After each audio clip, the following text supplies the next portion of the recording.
Apa aku lenyapkan aja ya ibu beban ini? Dasar ibu mertua beban. Karena kamu, aku tidak bisa bebas. Maafkan saya, Bu. Maafkan istri Doni yang jahat itu. Seorang pria berdiri terpaku di halaman rumah mewahnya sendiri.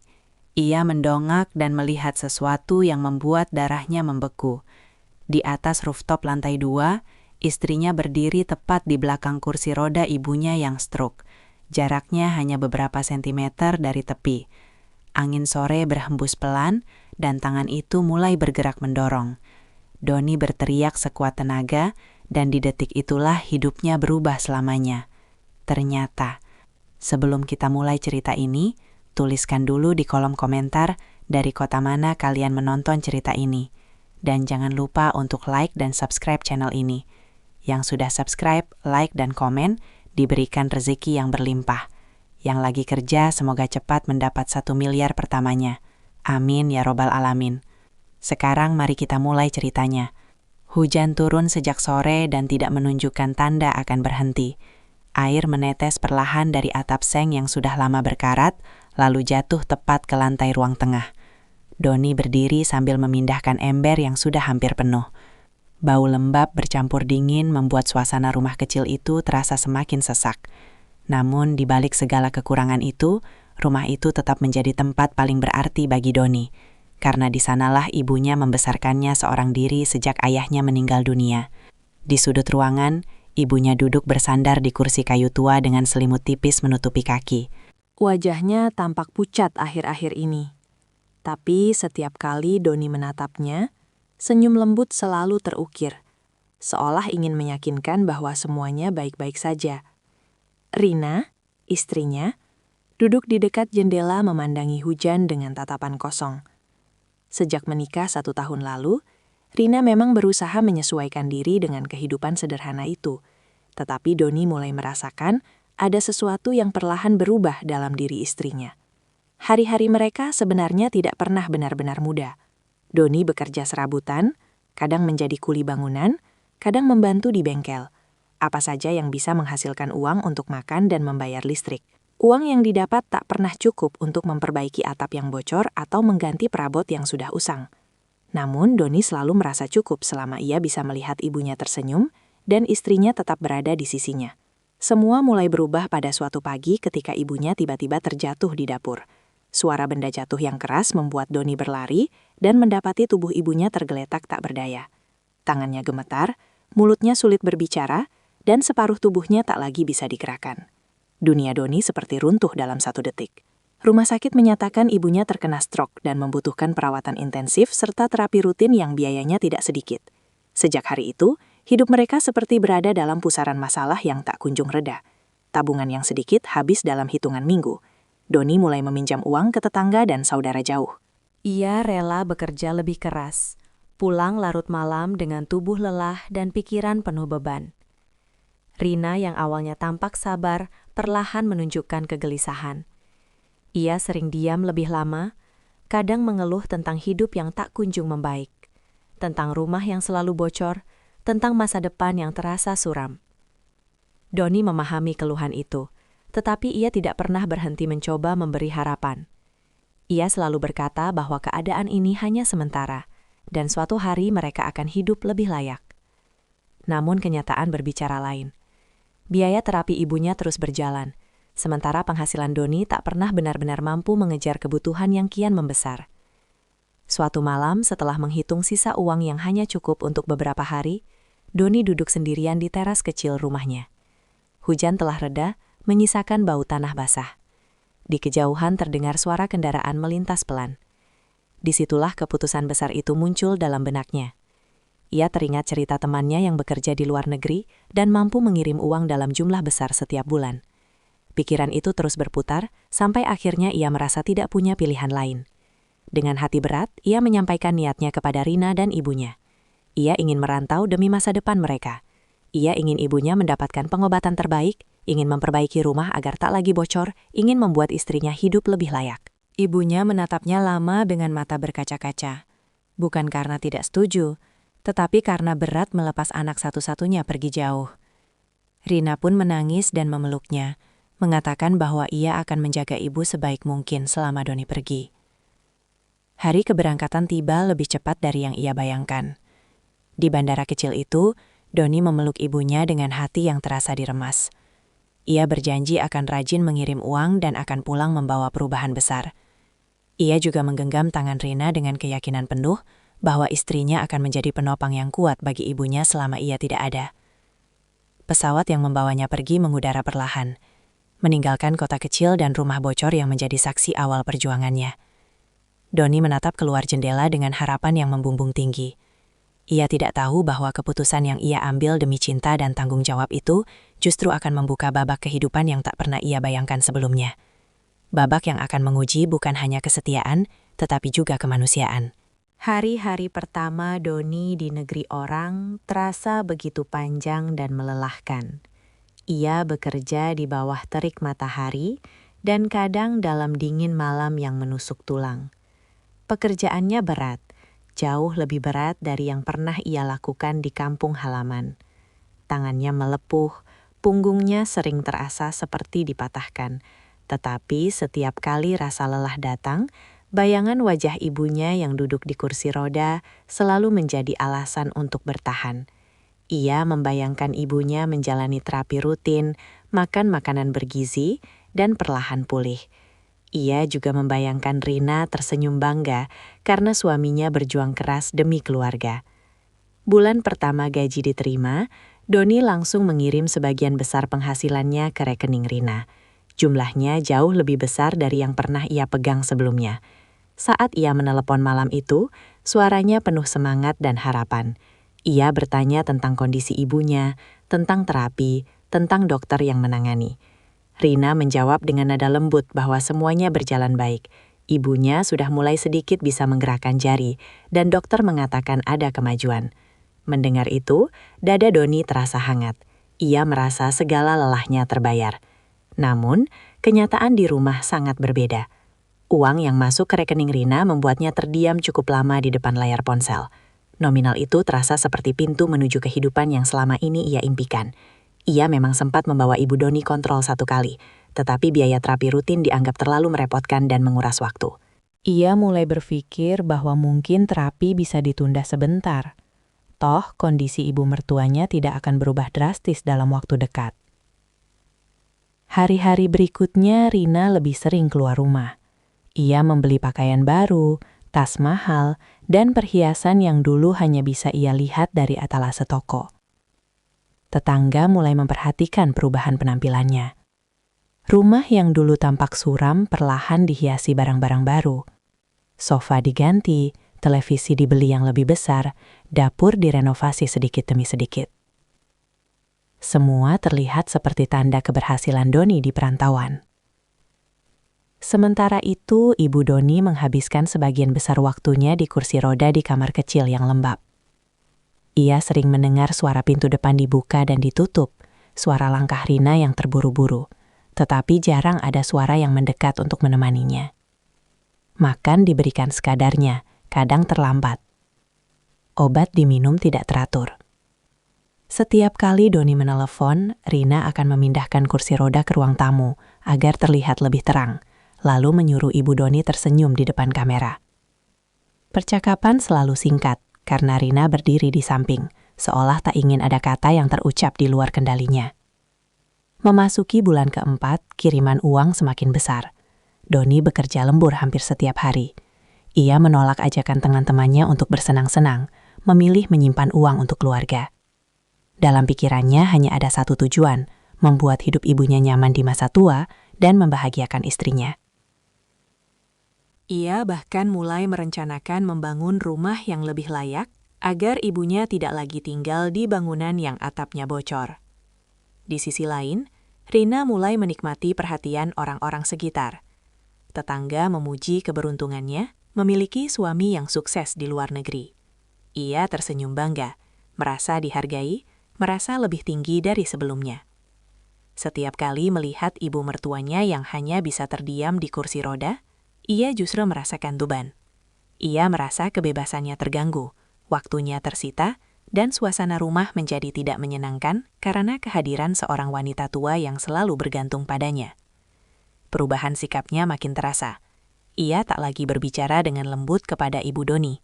Nada suaranya sering meninggi saat merasa kesal. Jika kursi roda sulit digerakkan, atau Ibu Doni meminta bantuan terlalu sering, Rina menunjukkan wajah tidak sabar. Kadang ia meninggalkan Ibu Doni sendirian berjam-jam ketika pergi berbelanja atau bertemu teman. Suatu sore, hujan turun deras seperti malam ketika Doni masih di rumah. Air menetes lagi dari sudut atap yang belum diperbaiki sepenuhnya. Ibu Doni menatap langit-langit dengan mata berkaca-kaca. Ia teringat janji anaknya untuk memperbaiki rumah ini. Ia ingin berkata jujur tentang keadaan sebenarnya, tetapi setiap kali Doni menelepon, Rina selalu ada di dekatnya. Kata-kata yang ingin keluar selalu tertahan di tenggorokan. Bulan demi bulan berlalu, dan gaya hidup Rina semakin berubah.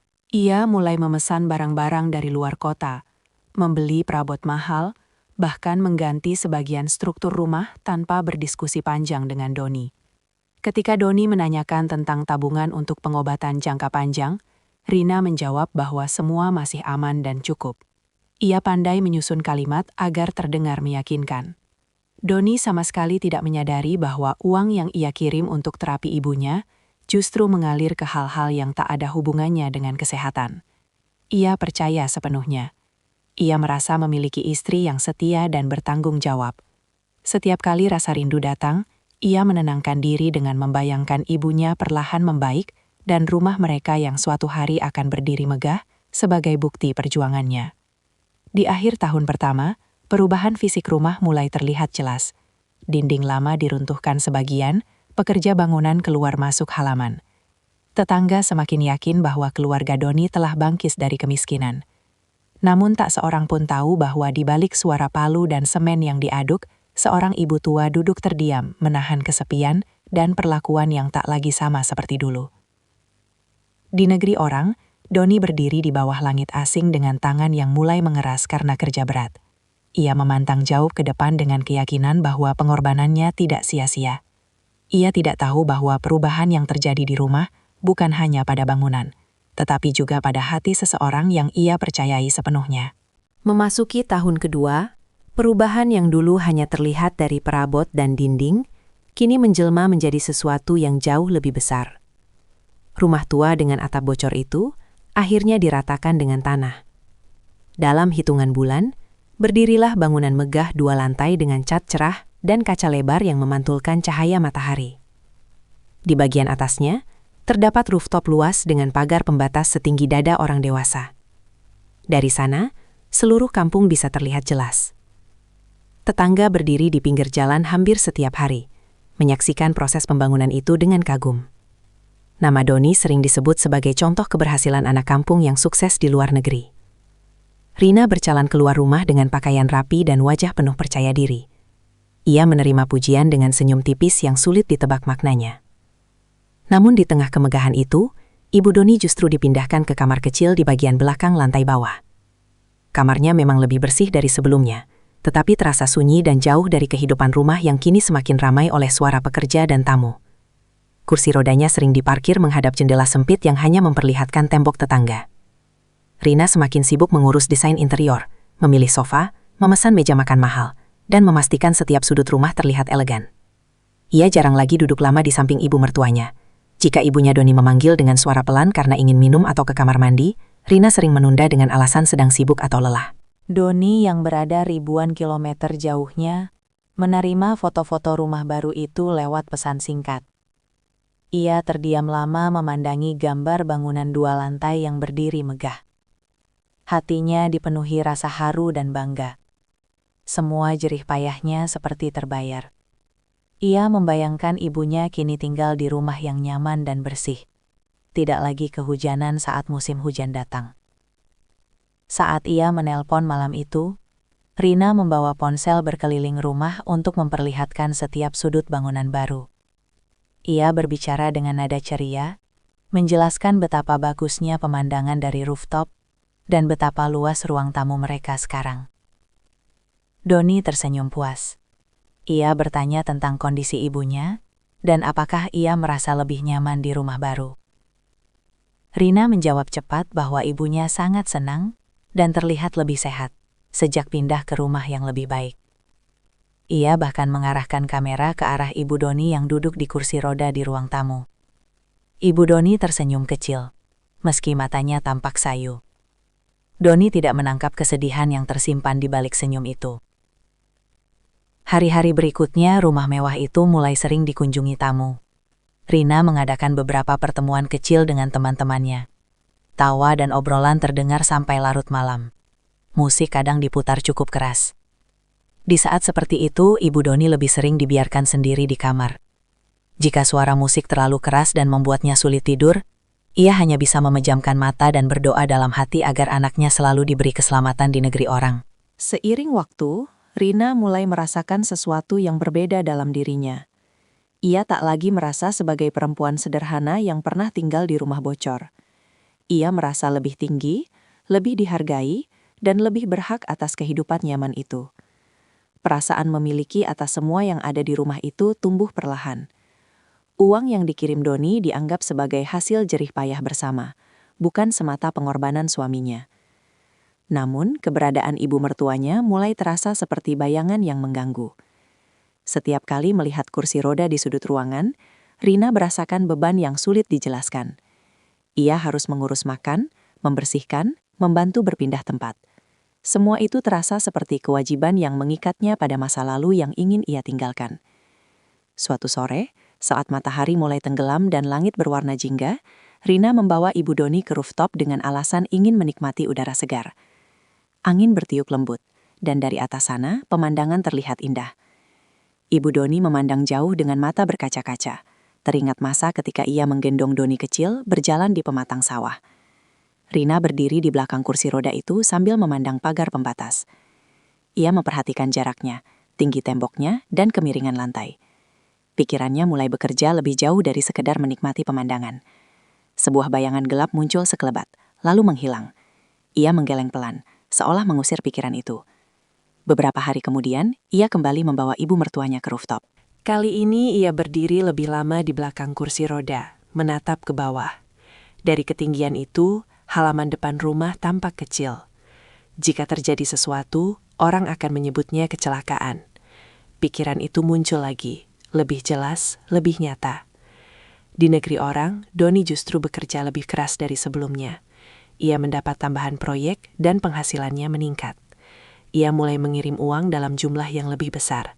Ia berencana menabung untuk masa depan anak yang mungkin akan ia miliki bersama Rina suatu hari nanti. Ia membayangkan keluarganya lengkap dan bahagia di rumah besar yang kini berdiri di kampung. Ia tidak tahu bahwa di atas rooftop rumah itu, benih sesuatu yang berbahaya mulai tumbuh perlahan. Rina semakin sering menyendiri dengan pikirannya sendiri. Ia merasa semua yang ada di rumah itu bisa menjadi miliknya sepenuhnya jika tidak ada lagi sosok yang menjadi saksi masa lalu Doni dan pengorbanannya.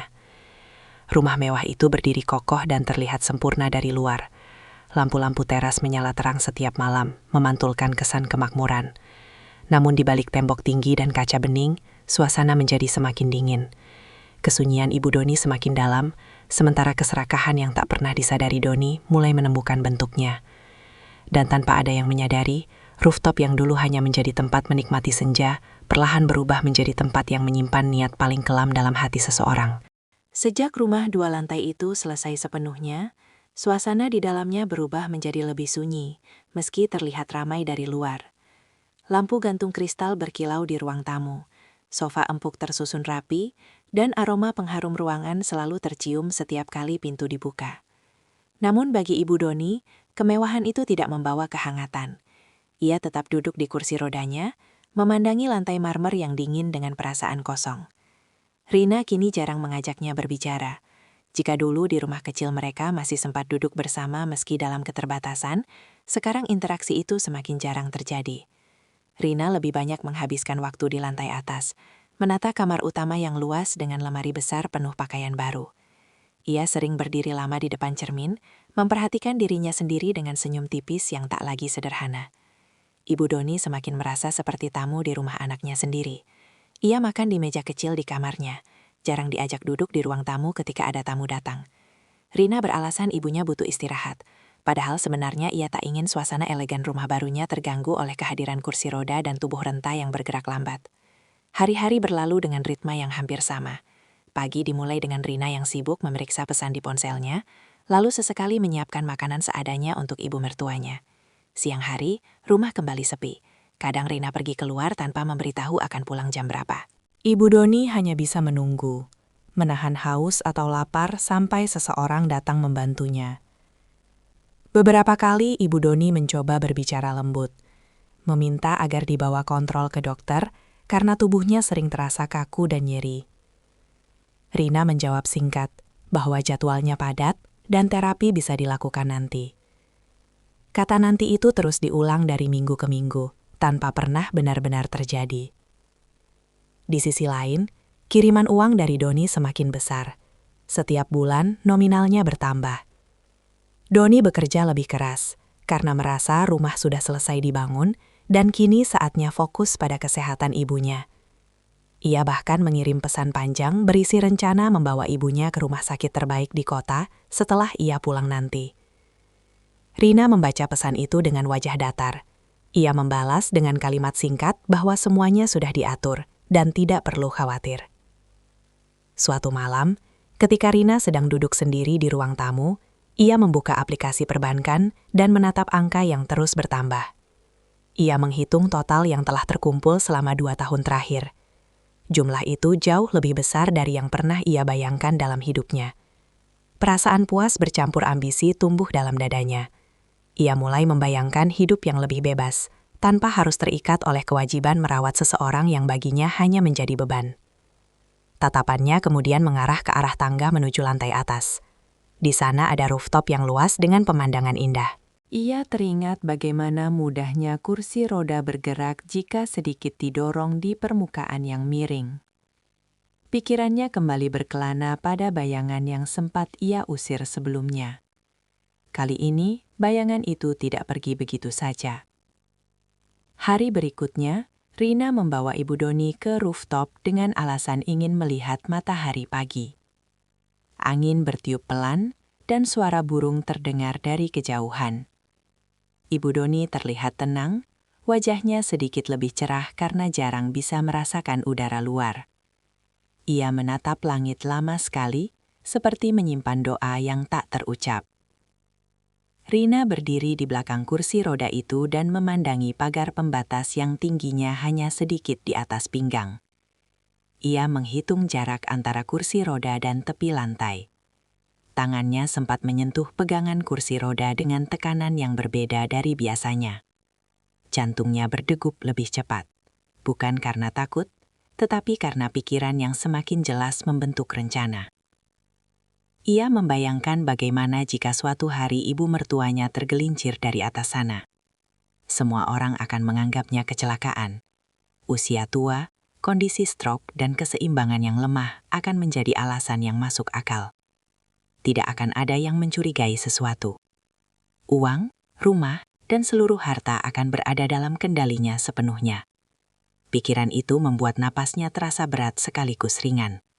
Berat karena ia sadar betapa gelapnya niat itu, ringan karena solusi itu terasa begitu mudah. Ia kembali mengeleng, mencoba menepisnya. Tetapi bayangan tersebut terus datang setiap kali ia berdiri di rooftop. Sementara itu, Doni mulai merasa ada sesuatu yang mengganjal di hatinya. Entah mengapa, ia sering terbangun di malam hari dengan perasaan tidak tenang. Ia menelepon lebih sering dari biasanya, menanyakan kondisi ibunya dengan detail yang lebih rinci. Rina menjawab dengan nada manis dan meyakinkan, bahkan terkadang mengirim video singkat yang sudah direkam sebelumnya agar terlihat seolah ibunya dalam kondisi baik. Ibu Doni yang duduk di depan kamera hanya bisa tersenyum tipis. Setiap kali ingin mengatakan sesuatu lebih dari sekadar kabar baik, Rina sudah berdiri di sampingnya dengan tatapan yang sulit ia lawan. Kata-kata jujur itu akhirnya selalu terpendam. Kesepian Ibu Doni semakin dalam. Di rumah besar itu, suara langkahnya tak pernah terdengar karena ia tak bisa berjalan. Suara tawanya tak pernah menggema karena tak ada yang mengajaknya berbicara lama. Yang tersisa hanya detak jam dinding dan suara angin yang kadang berdesir di sela jendela. Rina semakin sering berdiri di rooftop sendirian pada sore hari. Ia memandang ke bawah dengan tatapan yang tak lagi ragu. Di dalam hatinya, rencana itu mulai terasa seperti keputusan yang masuk akal. Ia meyakinkan dirinya bahwa semua yang ia lakukan adalah demi masa depan yang lebih baik. Meski suara kecil di dalam dirinya sesekali berbisik bahwa ada batas yang sedang ia lewati. Rumah mewah itu tetap berdiri anggun, menjadi simbol keberhasilan Doni di mata banyak orang. Tidak ada yang tahu bahwa di dalamnya, kesepian dan niat kelam tumbuh berdampingan. Dan setiap hari yang berlalu, jarak antara pikiran dan tindakan semakin menipis. Pikiran itu tidak lagi datang sebagai bayangan samar. Ia kini menetap di kepala Rina seperti suara yang terus berbisik pelan namun pasti.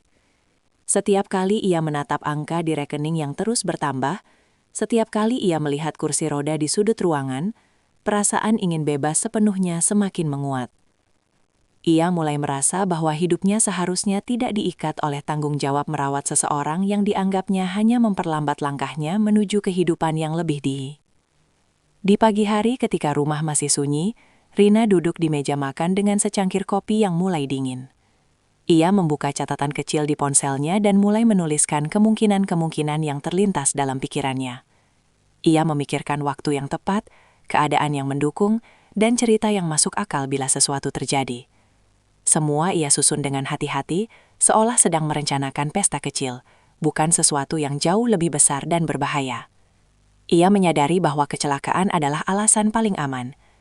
Usia tua dan kondisi stroke akan membuat orang mudah percaya bahwa ibu mertuanya kehilangan keseimbangan. Rooftop lantai 2 memiliki sudut yang cukup tinggi, namun jika kursi roda berada dekat pagar dan terdorong sedikit lebih keras, semuanya bisa terjadi dalam hitungan detik. Ia bahkan memperhatikan kemiringan lantai yang sedikit menurun ke arah tepi. Sejak hari itu, Rina mulai lebih sering membawa ibu mertuanya ke atas dengan alasan sederhana. Kadang ia berkata ingin membersihkan kamar atas sehingga Ibu Doni tidak sendirian di bawah. Kadang ia berdalih ingin mengajak melihat pemandangan agar tidak bosan di kamar.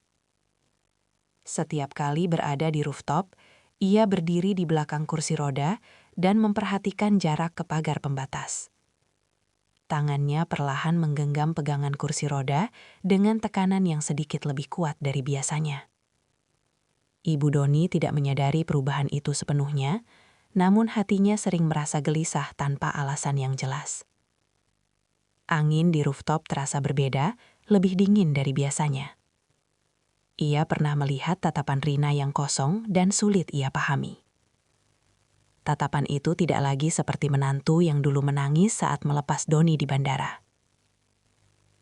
Di negeri orang, Doni mulai mendapatkan firasat yang membuat tidurnya tidak nyenyak.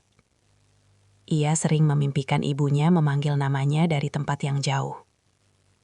Ia mencoba menenangkan diri dengan bekerja lebih keras lagi. Ia berpikir, mungkin rasa rindu yang berlebihan membuat pikirannya menjadi sensitif. Namun perasaan tidak tenang itu tetap tinggal. Suatu malam, Doni menelepon lebih lama dari biasanya. Ia meminta berbicara langsung dengan ibunya tanpa tergesa. Rina sempat terdiam beberapa detik sebelum memberikan ponsel itu. Ibu Doni berbicara dengan suara pelan, mengatakan bahwa ia baik-baik saja dan tidak perlu khawatir. Namun di sela kalimatnya ada jeda yang panjang, seperti ada sesuatu yang ingin disampaikan tetapi tertahan. Doni menangkap nada itu, tetapi sebelum ia sempat bertanya lebih jauh, Rina mengambil kembali ponsel dan berkata bahwa ibunya perlu istirahat. Rina semakin yakin bahwa waktu adalah faktor penting. Ia harus menunggu momen yang tidak mencurigakan. Ia memikirkan hari ketika tidak banyak tetangga berada di sekitar rumah, ketika suasana tenang dan tidak ada tamu. Ia juga mulai menyusun cerita yang akan ia sampaikan jika sesuatu benar-benar terjadi.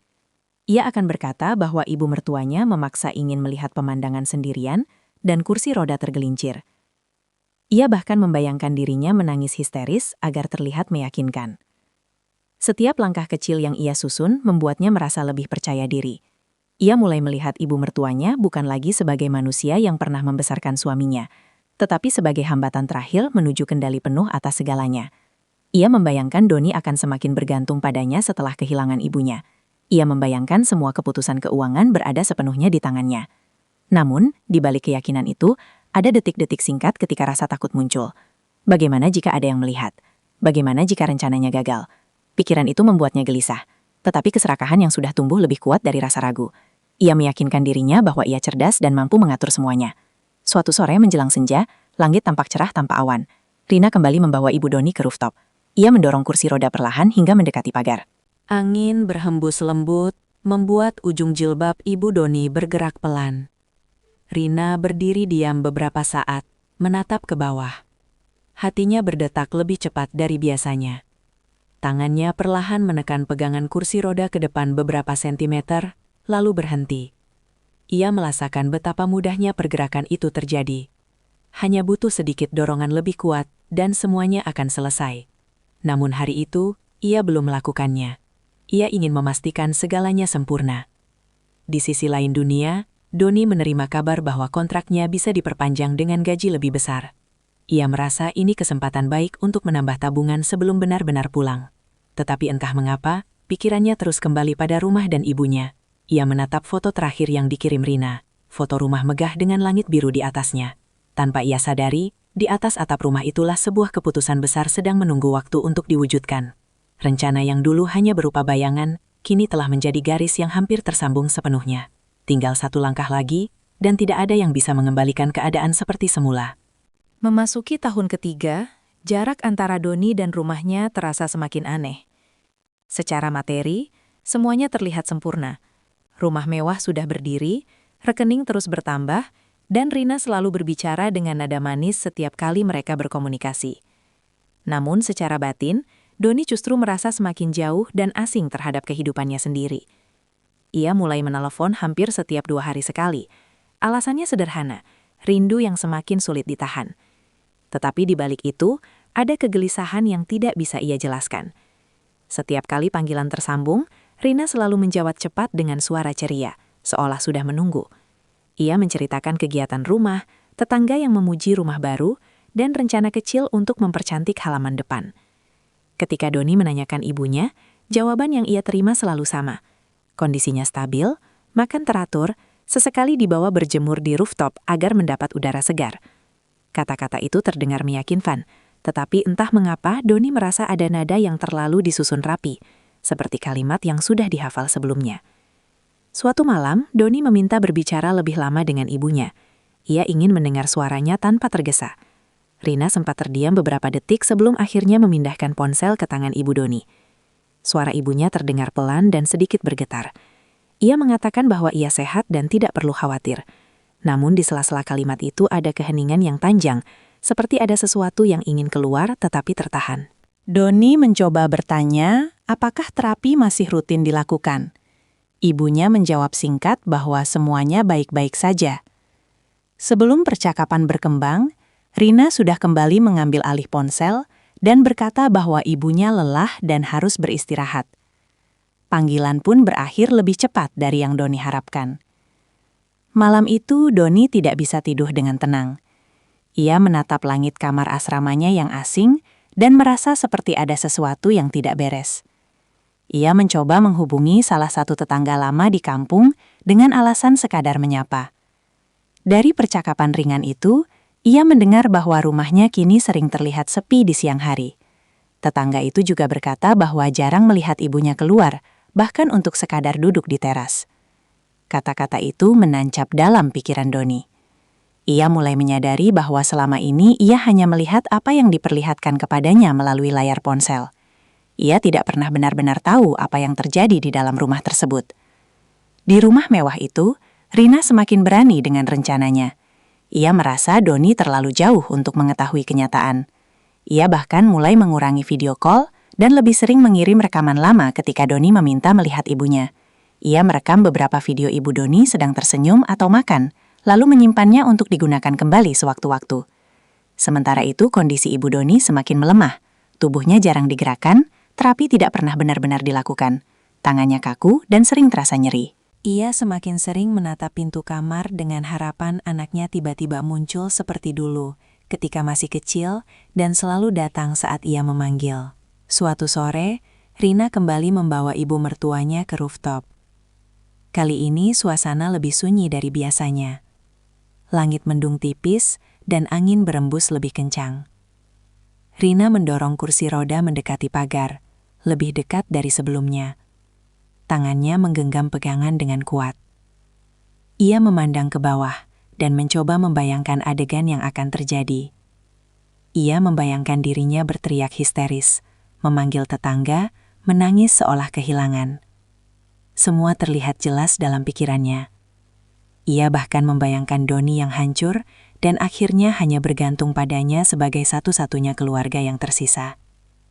Namun di saat yang sama, ponselnya bergetar.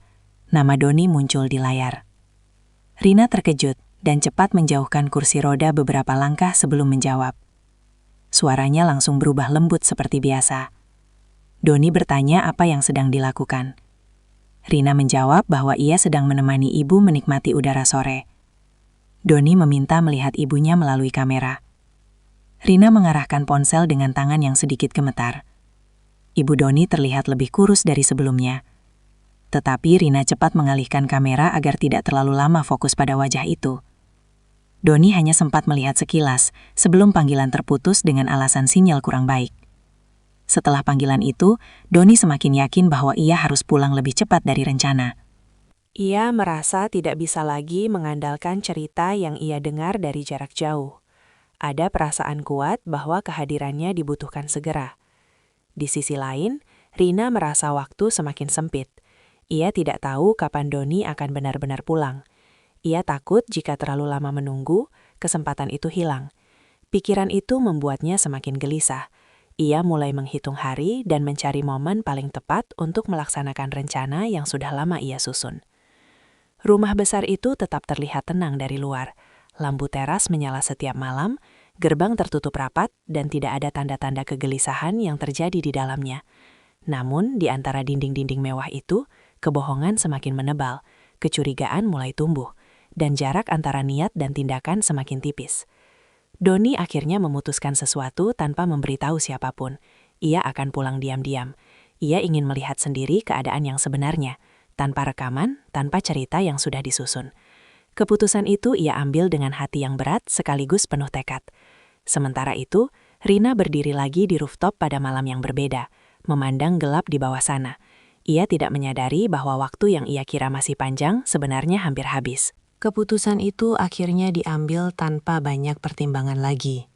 Doni membeli tiket pulang dengan tangan yang sedikit gemetar, bukan karena ragu, tetapi karena perasaan yang terus menekan dadanya sejak beberapa minggu terakhir. Ia tidak memberitahu Rina.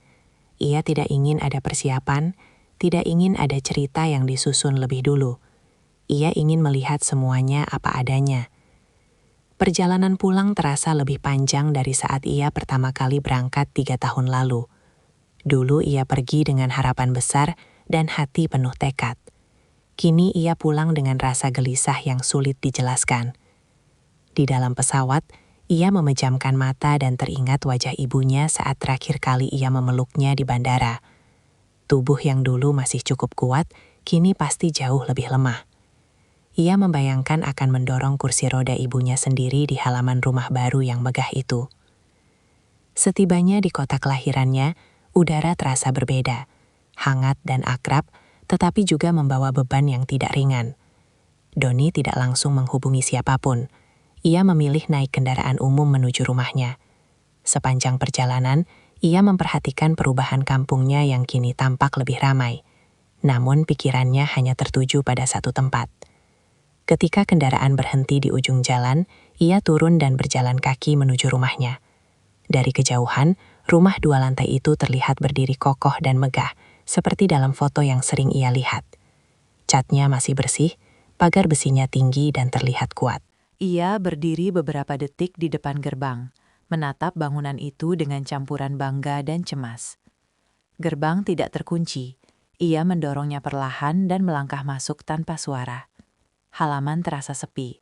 Tidak ada suara televisi, tidak ada tawa, hanya angin yang bergerak pelan di antara tanaman hias. Pintu depan tertutup, tetapi tidak terkunci rapat. Doni masuk dengan langkah hati-hati. Ruang tamu yang luas menyambutnya dengan kemewahan yang belum pernah ia rasakan sebelumnya. Sofa empuk, meja kaca, lampu gantung berkilau, semua terlihat sempurna. Namun rumah itu terasa aneh, terlalu sunyi untuk bangunan sebesar ini. Ia memanggil pelan nama ibunya. Tidak ada jawaban. Ia memanggil nama Rina, tetap tidak ada suara. Saat itulah ia mendengar bunyi samar dari atas, seperti roda yang bergerak pelan di atas lantai. Suara itu datang dari arah tangga menuju lantai 2. Jantung Doni berdegup lebih cepat. Ia melangkah mendekati tangga dan mendongak. Dari bawah, ia bisa melihat sedikit cahaya dari pintu rooftop yang terbuka. Suara angin terdengar lebih jelas dari atas sana. Perasaan tidak enak yang selama ini hanya berupa firasat, kini berubah menjadi sesuatu yang nyata. Tanpa berpikir panjang, ia menaiki tangga dengan langkah cepat namun tetap berusaha tidak menimbulkan suara keras. Setiap anak tangga terasa berat, seperti membawa beban bertonton di dadanya. Saat ia mencapai lantai 2, pintu menuju rooftop terbuka setengah. Angin sore masuk dan membuat tirai tipis bergerak pelan. Doni melangkah mendekat, dan dalam 1 detik yang terasa seperti keabadian, pandangannya menangkap pemandangan yang membuat darahnya membeku. Di tepi rooftop, tepat beberapa langkah dari pagar pembatas, ibunya duduk di kursi roda menghadap keluar. Tubuh renta itu tampak kecil di bawah langit sore yang pucat. Di belakang kursi roda berdiri Rina dengan kedua tangan memegang pegangan kursi. Jarak antara roda depan dan tepi lantai tidak sampai 1 langkah lagi. Doni terpaku sejenak, tidak mampu bersuara. Ia melihat tangan Rina bergerak perlahan ke depan. Tidak ada keraguan di wajahnya, hanya ekspresi tegang yang sulit ia artikan. Dalam hitungan detik, roda depan kursi itu bergeser beberapa sentimeter mendekati batas. Waktu seperti melambat. Angin berhenti terasa. Dunia mengecil hanya pada 1 titik itu. Doni akhirnya berteriak sekuat tenaga memanggil nama Rina. Suaranya menggema memecah udara sore dan membuat burung-burung yang bertengger di atap terbang panik. Rina terkejut dan tubuhnya refleks menegang. Tangannya berhenti mendorong. Tetapi kursi roda sempat bergerak sedikit lagi karena dorongan sebelumnya. Ibu Doni menoleh perlahan dengan wajah terkejut dan mata yang melebar. Saat melihat sosok anaknya berdiri di ambang pintu rooftop, air mata langsung mengalir tanpa suara. Rina membalikkan badan dengan wajah pucat. Matanya membesar saat menyadari Doni berdiri di sana. Ia tidak pernah membayangkan suaminya akan pulang tanpa kabar. Tangannya gemetar dan tanpa sadar melepaskan pegangan kursi roda. Doni berlari secepat mungkin. Ia meraih pegangan kursi roda tepat ketika roda depan hampir menyentuh batas lantai. Dengan 1 tarikan kuat, ia menarik kursi itu menjauh dari tepi. Nafasnya terengah, tangannya gemetar, tetapi ia tidak melepaskan pegangan itu. Ibu Doni menangis dalam diam. Tubuhnya bergetar bukan hanya karena angin, tetapi karena ketakutan yang mungkin selama ini ia pendam sendirian. Doni berlutut di sampingnya dan memeluknya erat, seolah takut kehilangan dalam 1 detik saja. Rina berdiri membeku beberapa langkah di belakang mereka. Wajahnya pucat dan bibirnya bergetar, tetapi tidak ada kata yang keluar. Semua rencana yang ia susun rapi selama berbulan-bulan runtuh dalam sekejap hanya karena 1 hal yang tidak pernah ia perhitungkan, kepulangan tanpa kabar. Langit sore mulai berubah warna menjadi lebih gelap. Di rooftop rumah mewah itu, kebenaran yang selama ini tersembunyi akhirnya berdiri tanpa bisa disangka lagi. Doni masih memeluk ibunya erat, sementara pikirannya berputar cepat mencoba memahami kenyataan yang baru saja ia saksikan dengan mata kepala sendiri. Angin sore masih berembus pelan di rooftop itu, tetapi suasana sudah berubah sepenuhnya. Tidak ada lagi ketenangan yang tadi menyelimuti langit. Yang tersisa hanya detak jantung yang terdengar keras di telinga Doni dan napas ibunya yang tersengal pelan. Doni masih berlutut di samping kursi roda. Tangannya mencengkram erat pegangan besi itu, seolah takut roda tersebut akan bergerak sendiri.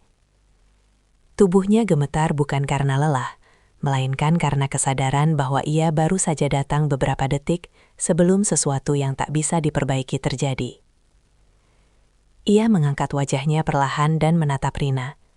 Tatapan itu bukan lagi tatapan suami yang penuh kepercayaan, melainkan tatapan seseorang yang baru saja melihat sisi paling gelap dari orang yang ia cintai. Tidak ada kata yang langsung keluar, hanya keheningan panjang yang terasa menekan. Rina mundur selangkah, wajahnya pucat dan bibirnya bergetar. Ia mencoba membuka mulut, tetapi suaranya tercekat. Semua skenario tangisan dan kepanikan yang pernah ia latih di kepalanya hilang begitu saja. Ia tidak pernah membayangkan Doni akan berdiri tepat di belakangnya pada saat itu. Doni akhirnya berdiri perlahan setelah memastikan kursi roda ibunya aman jauh dari tepi. Ia tetap berada di depan ibunya seperti tameng hidup. Matanya tidak lepas dari Rina. Suara Doni terdengar berat dan dalam ketika akhirnya ia berbicara.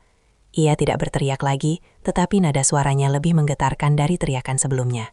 Ia bertanya apa yang sedang dilakukan Rina di tepi rooftop dengan posisi seperti itu. Ia bertanya kenapa kursi roda ibunya hampir melewati batas. Rina mencoba menjawab dengan terbata-bata. Ia mengatakan bahwa ia hanya ingin memutar kursi roda agar ibunya bisa melihat pemandangan dari sudut lain. Ia berkata bahwa itu hanya kesalahan kecil, bahwa roda tergelincir karena lantai licin. Namun suaranya sendiri terdengar tidak meyakinkan. Doni tidak bergerak sedikit pun. Ia melihat bekas tekanan jari Rina yang masih merah di pegangan kursi roda. Ia melihat posisi roda yang terlalu dekat dengan tepi untuk disebut sebagai kesalahan kecil. Ia juga melihat ketakutan di mata ibunya yang tidak bisa disembunyikan. Ibu Doni mencoba mengangkat tangannya yang lemah dan menyentuh lengan anaknya. Sentuhan itu lembut tetapi penuh pesan. Air matanya terus mengalir tanpa suara. Dalam tatapannya ada campuran lega dan ketakutan yang selama ini mungkin ia simpan sendirian. Doni menoleh pada ibunya, dan untuk pertama kalinya sejak ia pulang, ia melihat jelas betapa kurus dan lemahnya tubuh itu. Wajah yang dulu selalu tersenyum kini tampak lebih tua dari usianya. Ada garis kelelahan yang tidak pernah ia lihat melalui layar ponsel. Rina kembali mencoba menjelaskan. Ia berkata bahwa Doni salah paham, bahwa ia selama ini merawat ibu dengan baik, bahwa kejadian tadi hanya kebetulan. Namun setiap kalimat yang keluar justru terdengar seperti pembelaan kosong. Doni akhirnya melangkah mendekat, bukan dengan kemarahan yang meledak, tetapi dengan ketenangan yang lebih menakutkan. Ia berkata bahwa ia melihat sendiri bagaimana tangan itu mendorong, bagaimana roda itu bergerak maju tanpa ragu. Ia tidak butuh penjelasan panjang. Langit semakin gelap dan lampu rooftop menyala otomatis. Cahaya putih itu memperjelas semuanya, termasuk ekspresi wajah yang tak lagi bisa disembunyikan. Rina mulai menyadari bahwa tidak ada jalan keluar dari situasi itu. Beberapa menit berlalu dalam ketegangan yang berat. Doni kemudian mengambil ponselnya dengan tangan yang masih sedikit gemetar. Ia berjalan menjauh beberapa langkah dan menelepon pihak berwajib. Suaranya terdengar tegas saat melaporkan percobaan tindakan berbahaya terhadap ibunya. Rina tersentak mendengar itu. Ia memohon, mengatakan bahwa itu tidak perlu, bahwa mereka bisa menyelesaikan semuanya sebagai keluarga. Namun kata keluarga terasa hampa setelah apa yang baru saja terjadi. Doni kembali ke sisi ibunya dan memegang bahunya dengan lembut. Ia berkata pelan bahwa semuanya sudah cukup. 3 tahun ia percaya sepenuhnya. 3 tahun ia mengirim uang tanpa ragu.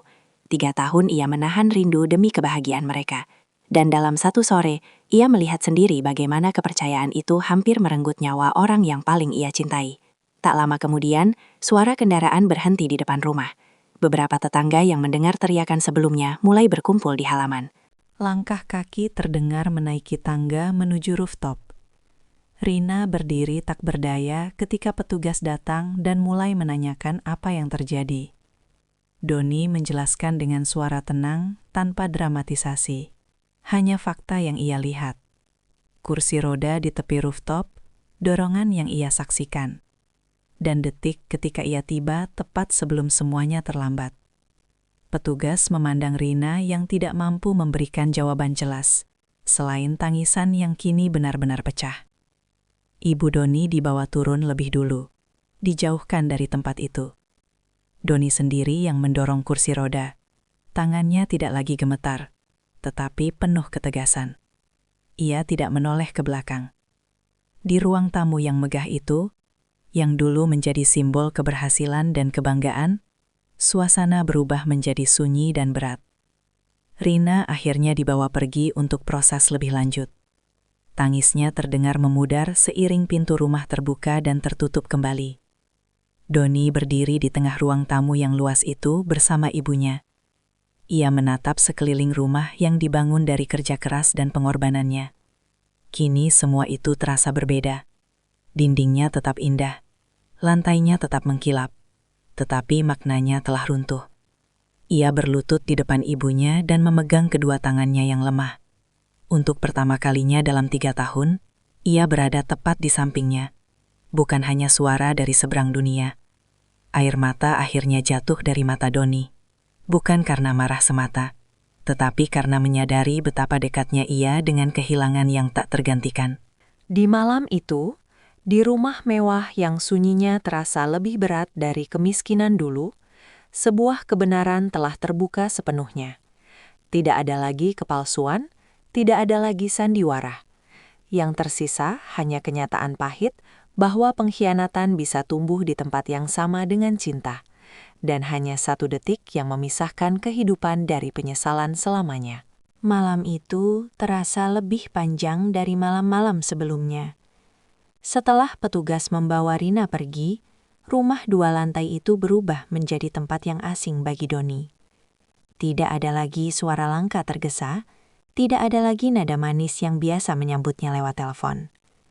Yang tersisa hanya gema kejadian beberapa menit lalu yang terus berulang di kepalanya.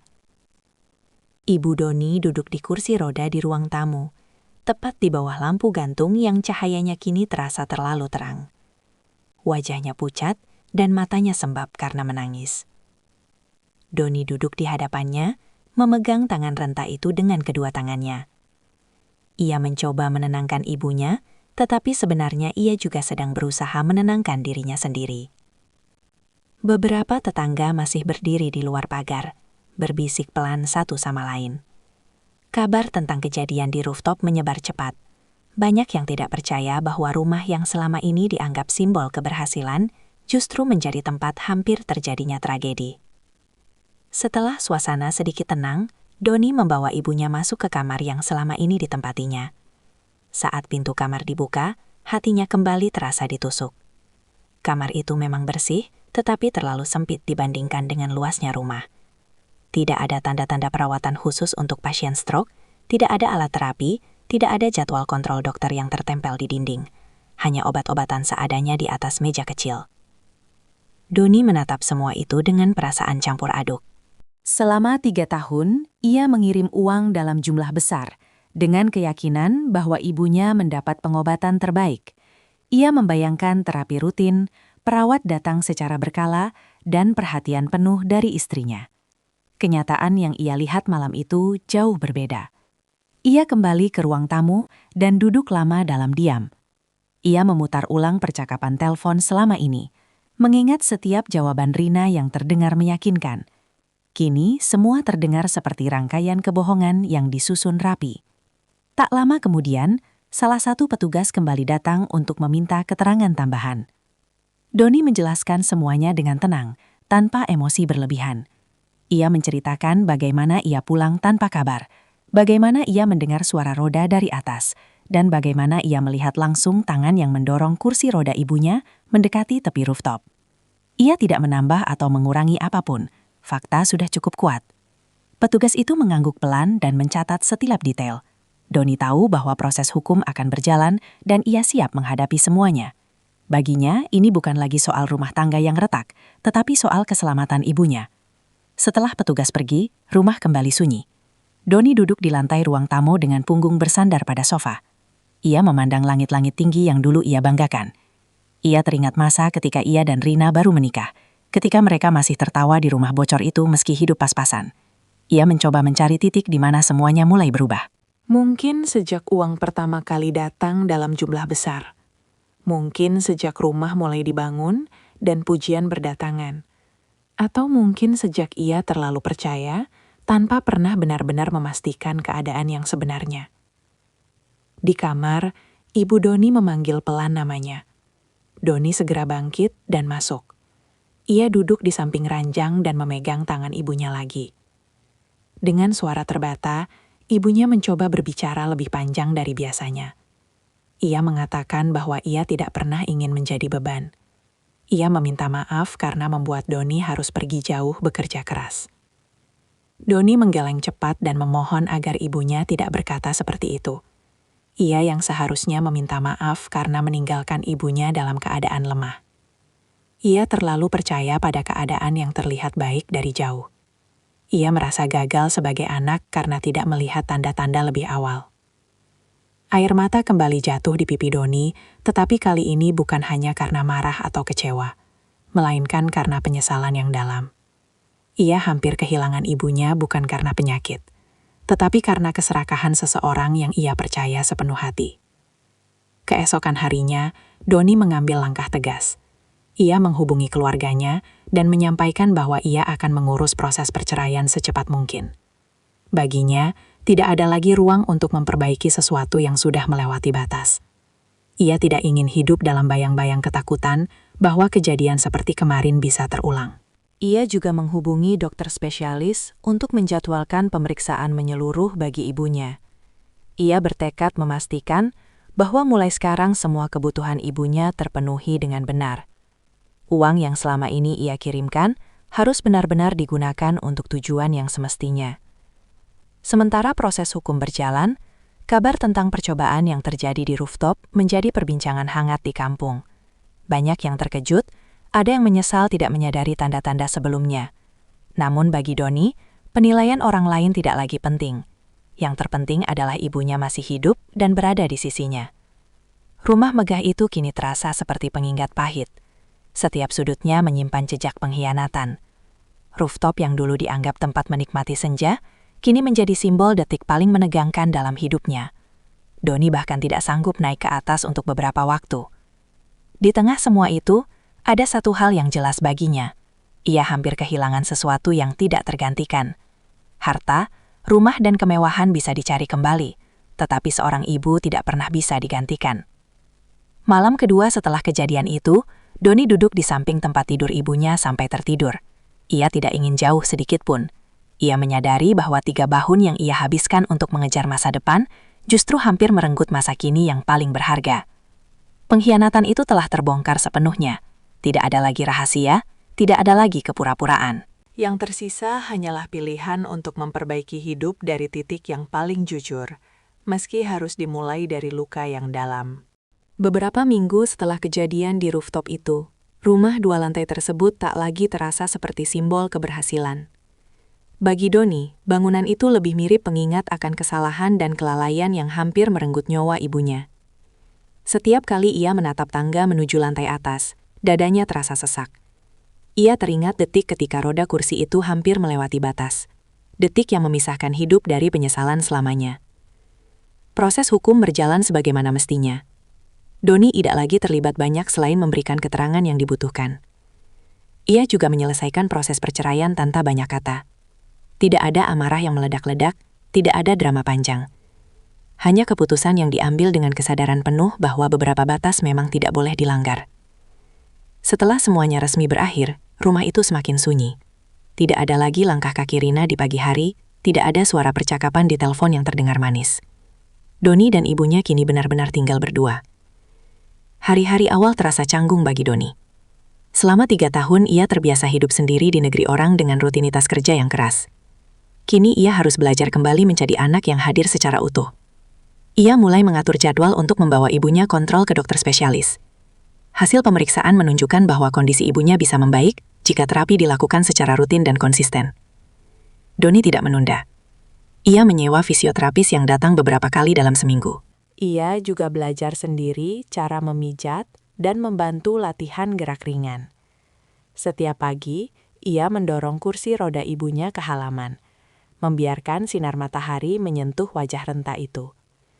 Ia menyuapi makan dengan sabar, mendengarkan cerita masa lalu yang sering diulang-ulang, dan tidak lagi merasa tergesa. Rumah mewah itu perlahan berubah fungsi. Ruang tamu yang luas kini lebih sering menjadi tempat terapi sederhana. Karpet mahal digulung agar kursi roda lebih mudah bergerak. Sebagian perabot yang terlalu berlebihan dijual untuk menambah biaya perawatan. Doni tidak lagi peduli pada penilaian orang. Baginya, rumah adalah tempat yang harus memberi rasa aman, bukan sekadar kebanggaan.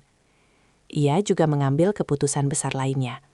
Kontrak kerjanya di luar negeri sebenarnya masih bisa diperpanjang, tetapi ia memilih untuk tidak kembali. Ia menyadari bahwa uang sebanyak apapun tidak sebanding dengan resiko kehilangan orang yang paling berharga. Ia mencari pekerjaan di kota terdekat meski gajinya jauh lebih kecil. Yang penting ia bisa pulang setiap hari dan melihat ibunya secara langsung. Awalnya banyak orang menyayangkan keputusannya. Mereka berkata bahwa kesempatan bekerja di luar negeri tidak datang 2 kali. Namun Doni hanya tersenyum. Ia pernah hampir kehilangan sesuatu yang tak bisa diganti dengan angka berapapun. Hubungannya dengan ibunya perlahan menjadi lebih hangat dari sebelumnya. Ada rasa syukur yang tumbuh di antara mereka. Ibu Doni sering menatap anaknya lama, seolah memastikan bahwa kehadiran itu nyata, bukan sekedar suara dari layar ponsel. Kadang ia menangis pelan saat Doni memijat tangannya yang kaku, bukan karena sakit, tetapi karena haru. Suatu sore, Doni memberanikan diri naik ke rooftop untuk pertama kalinya sejak kejadian itu. Ia tidak membawa ibunya. Ia hanya berdiri sendirian memandang ke bawah. Angin berembus seperti biasa, tetapi kini ia merasakan makna yang berbeda. Tempat itu pernah hampir menjadi akhir dari segalanya, tetapi juga menjadi titik balik hidupnya. Ia tidak merobohkan rooftop itu. Ia hanya menambah pagar pembatas yang lebih tinggi dan memastikan keamanannya. Bukan untuk menghapus kenangan, tetapi untuk mengingat bahwa hidup selalu memiliki sisi gelap yang harus diwaspadai. Waktu berjalan perlahan, kondisi ibunya menunjukkan sedikit kemajuan. Jari tangannya mulai lebih lentur dan ia bisa menggerakkan bahu dengan bantuan. Setiap kemajuan kecil dirayakan dengan senyum sederhana. Doni merasa seperti mendapatkan kembali sesuatu yang hampir hilang. Di malam-malam tertentu, ketika rumah terasa sangat sunyi, Doni masih merasakan sisa luka pengkhianatan itu. Ia pernah mencintai Rina dengan sepenuh hati, percaya tanpa batas. Kenyataan bahwa orang yang ia pilih hampir merenggut nyawa ibunya bukan hal yang mudah diterima, namun ia memilih untuk tidak membiarkan kepahitan itu menguasai hidupnya. Ia belajar bahwa cinta tanpa kewaspadaan bisa menjadi celah bagi keserakahan. Ia juga belajar bahwa kepercayaan harus berjalan berdampingan dengan tanggung jawab untuk tetap hadir dan peduli. Suatu pagi, saat matahari terbit lebih cerah dari biasanya, Doni mendorong kursi roda ibunya ke halaman. Burung-burung berkicau di atas pohon kecil di sudut pagar. Ibunya tersenyum dan berkata pelan bahwa ia bangga memiliki anak seperti Doni. Kalimat itu sederhana, tetapi terasa lebih berharga dari semua pujian tentang rumah mewah yang pernah ia dengar. Doni tersenyum dan menunduk sebentar. Ia menyadari bahwa selama ini ia mengejar kebahagiaan dalam bentuk yang terlalu besar. Padahal kebahagiaan sejati ada pada hal-hal kecil seperti pagi yang tenang dan tawa lembut seorang ibu. Rumah 2 lantai itu kini tidak lagi menjadi lambang kemewahan yang kosong. Ia menjadi tempat penebusan waktu yang hilang, tempat seorang anak belajar kembali arti tanggung jawab dan kasih yang tulus. Doni mungkin kehilangan seorang istri dan mimpi tentang keluarga sempurna yang dulu ia bayangkan, tetapi ia tidak kehilangan ibunya. Dan dari situlah ia memulai kembali hidupnya, bukan dengan ambisi besar, melainkan dengan hati yang lebih bijak dan langkah yang lebih hati-hati.